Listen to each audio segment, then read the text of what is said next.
Hello everyone. I'm going to talk about the next set of trig identities, which are the Pythagorean identities.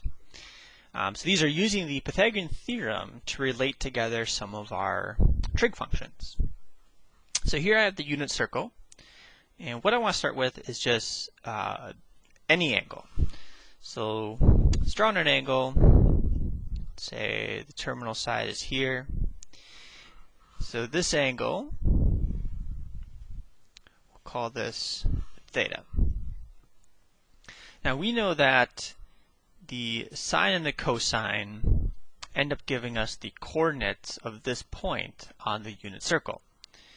So cosine is our x value and sine is basically our y value. So this point is the cosine of theta and the sine of theta. Okay? Now if I draw in a little right triangle, so if I drop this down, this is a right angle here.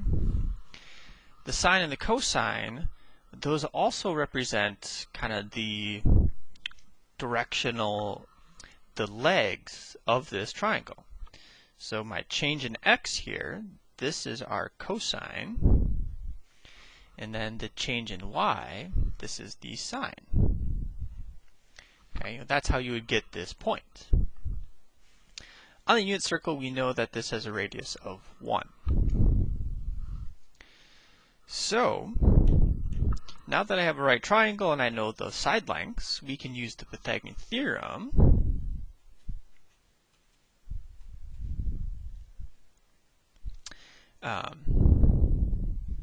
is equal to our radius squared.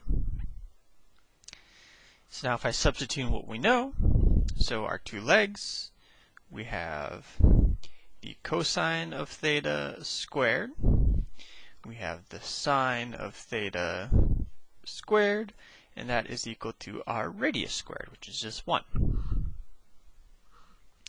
And then simplifying this a little bit, we end up with our first Pythagorean identity. So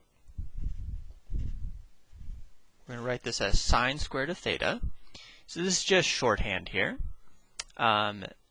We often write the power just right on the sine, so you don't have to use the parentheses. So sine squared of theta represents the same thing as this, plus the cosine squared of theta, and then 1 squared is 1.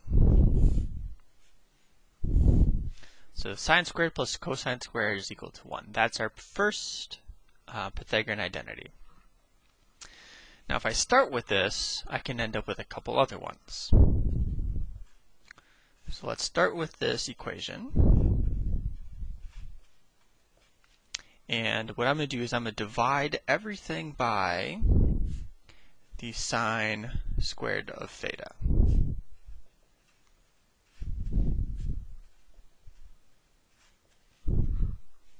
So this one simplifies to 1. Cosine divided by sine, we know from our quotient identities that this is equal to cotangent. So this is the cotangent squared of theta. And then 1 over sine squared, from our reciprocal identities, 1 over sine is equal to the cosecant. So here's our second one. So I'm going to write this as the cotangent squared of theta plus 1. That's equal to the cosecant squared of theta. And then our last one, let's again start with our original one, sine squared plus cosine squared. And now instead of dividing by sine, let's divide everything by cosine.